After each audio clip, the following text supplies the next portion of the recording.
काही लोक म्हणतात की बाबासाहेब फक्त अस्पृश्यांसाठी लढले आणि संविधान लिहिलं, पण हे खरंच असं आहे का?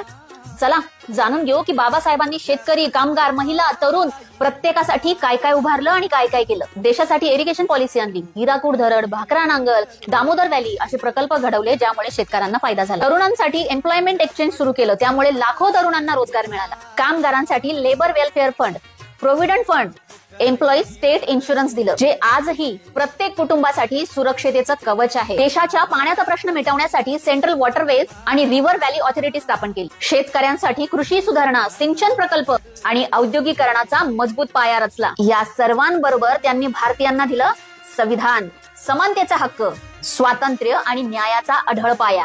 म्हणून प्रत्येकाने लक्षात ठेवावं की बाबासाहेब फक्त संविधानकार नव्हते, ते होते भारतीय अर्थनीतीचे शिल्पकार, जलनीतीचे जनक, औद्योगिक क्रांतीचे मार्गदर्शक आणि सामाजिक न्यायाचे खरे तारणहार. मग प्रश्न असा आहे, ज्यांनी आपल्यासाठी एवढं सगळं उभारलं त्यांच्या विचारांचा पाया आपण कितपत मजबूत ठेवतोय? समानता, न्याय, बंधुता हे फक्त पुस्तकात राहिलंय की खरे आयुष्यातही? हे ठरवायचंय आपल्याला, कारण बाबासाहेबांनी दिलेला वारसा फक्त गौरव करण्यासाठी नाही तर तो पुढे नेण्यासाठी आहे. तुम्हाला काय वाटतं? कमेंटमध्ये सांगा. आणि हो, फॉलो आणि शेअर करायला विसरू नका. जय भीम.